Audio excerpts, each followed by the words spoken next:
to say this, and I hope it's okay that to I my say point. this. Thank you. That felt good. I told Mark before you got here what a sweet guy you are, and you mentioned that you used to open for Rob Schneider, and when you stopped opening for Rob, I asked you. I said I'd love to open for Rob Schneider now that you're not doing it, and he put me in touch. It didn't pan out, but how many people would do that? You know, like he put me in touch. He put in a word. I agree. And he tried to help me do that. So that you don't forget those things. And there are very few people in this business that I've encountered who are as nice and generous as you are. So, oh, that's nice, man. You know, Mark, because we're both sober.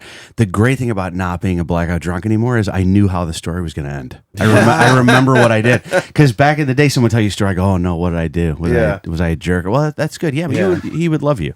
So I'm sorry that didn't work out, but yeah, of course, man. But it's funny when you said that about, you don't know how it's going to work out. When I see people who I haven't seen in a long, long time, from way back before when I was still drinking, when I bump into them or we're talking, I go, do I owe you any? It's terrifying. Yeah. Amends or anything? Mm-hmm. Were we okay together? Yes. Because you don't know they're not going to go, look, right? Yes. You, I had these come out.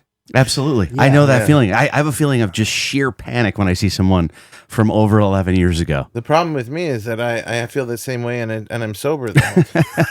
When you brought up poker, I was like, oh no, I hope I didn't do anything too crazy. Because I remember just back in the day, we would have these crazy nights. Yeah, but I don't remember much from those nights either. Well, good. That's good. So I was a blackout drinker. Yeah. And I'll tell you one of the great blackout stories of all time, I think. So does it end with a blackout? Yeah.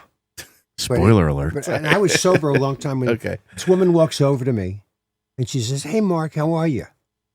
And I'm sober now for, I don't know, 6-7 years. She goes, how are you? I go, good.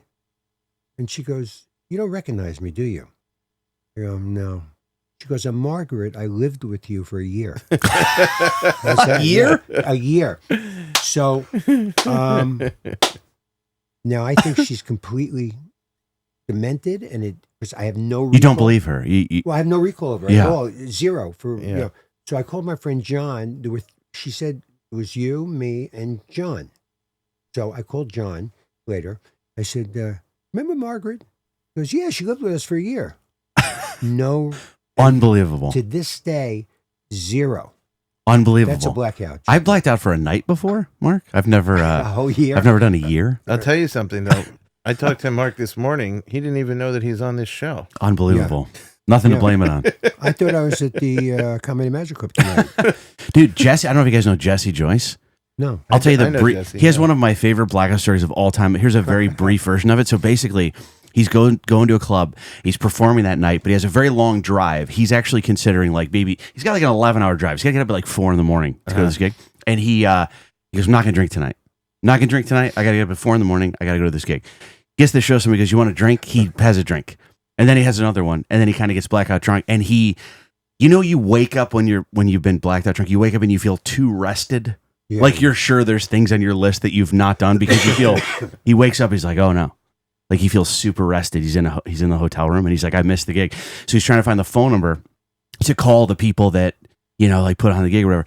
And then he goes, this is weird. He looks at the door of the hotel. He said, that's what did it for him. He looks at the back of the door of the hotel and he sees like the map on the back and he's like, that's not. And he drove, the line that he says that makes me laugh is he said, he drove 11 hours and does not remember. And the line that makes me laugh is he goes, there were 2 rush hours in there.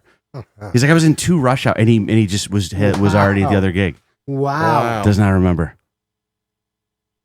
Well, we're lucky we caught it. Yeah. He's a